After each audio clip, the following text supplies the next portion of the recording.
फुले जनआरोग्य योजनेमध्ये महाराष्ट्रातल्या प्रत्येक नागरिकाला त्याच्याकडे कुठलं रेशन कार्ड आहे किंवा त्याच्याकडे अजून कुठला ओळखपत्र याचा विचार न करता महाराष्ट्रातल्या प्रत्येक नागरिकाला 5 लाख रुपयापर्यंतचा इलाज हा मोफत देण्याचा निर्णय आपण केला।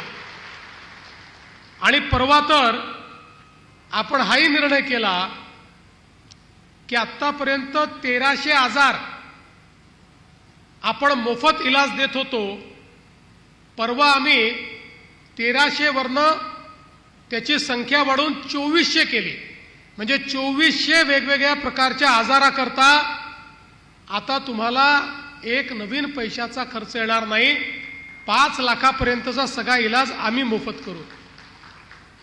पण आम्ही जरी इलाज मोफत करायचं ठरवलं आणि हॉस्पिटलच नसलं तर त्या 5 लाख रुपयाचं करायचं काय?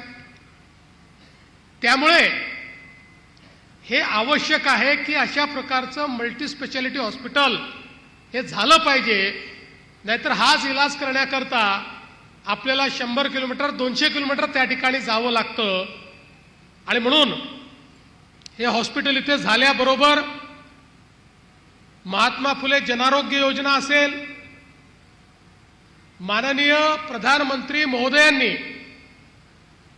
आपल्याकरता सुरू केलेली जी काही आयुष्यमान भारत योजना आहे ती योजना असेल, कामगारांकरता सुरू केलेल्या योजना असतील, अशा सगळ्या योजना या हॉस्पिटलमध्ये लागू असतील।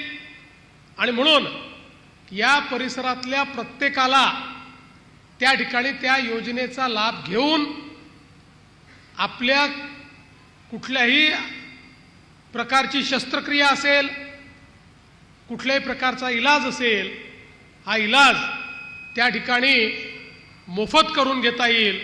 आणि म्हणून मला असं वाटतं की या भागाकरता हे हॉस्पिटल अत्यंत महत्त्वाचं आहे।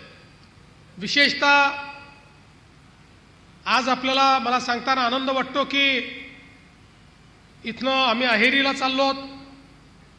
अहेरीमध्ये देखील मी मागच्या काळात जेव्हा मुख्यमंत्री होतो त्यावेळी एक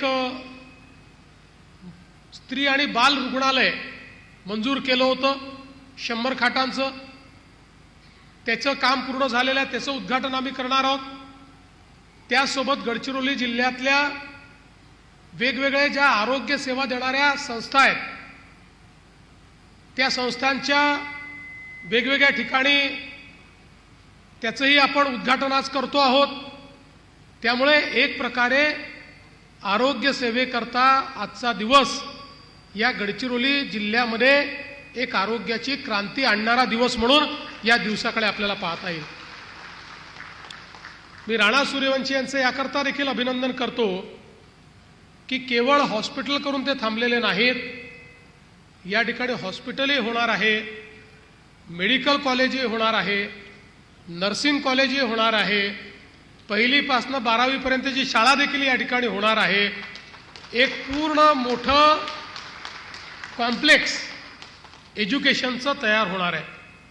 आणि विशेषतः नर्सिंग कॉलेज झाल्यामुळे आमच्या सगळ्या ग्रामीण भागातल्या ज्या मुली आहेत यांना ट्रेनिंग घेऊन रोजगाराची एक मोठी व्यवस्था त्या माध्यमातून तयार होईल। कारण आज सर्वात जास्त मागणी ही नर्सेसची आहे, नर्सेस फार कमी पडत आहेत। मोठ्या प्रमाणात नर्सेस करता नोकरीची संधी आहे, ती संधी आमच्या सिरोंच्यामध्ये आमच्या गडचिरोलीमध्ये या नर्सिंग कॉलेजच्या माध्यमातून या ठिकाणी उपलब्ध होईल। मला सांगताना आनंद वाटतो की हळूहळू आपण गडचिरोली जिल्ह्याचं जे चित्र आहे ते बदलायला सुरुवात केली आहे। मागच्या काळामध्ये लॉयड्सने देखील काली अमाल हॉस्पिटल त्या ठिकाणी सुरू केलं आणि तिथेही मल्टी स्पेशालिटीचं काम चाललेलं आहे।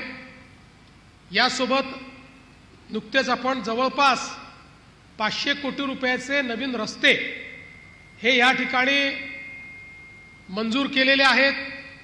जुने अनेक रस्ते की ज्यांचं काम अडलं होतं, लोकांमध्ये रोष होता आम्ही एक मोठी लढाई त्या ठिकाणी लढलो आणि आमच्या ॲडव्होकेट आशिष जयस्वाल यांनी बरोबर कायद्यातनं त्या ठिकाणी योग्य इंटरप्रिटेशन काढून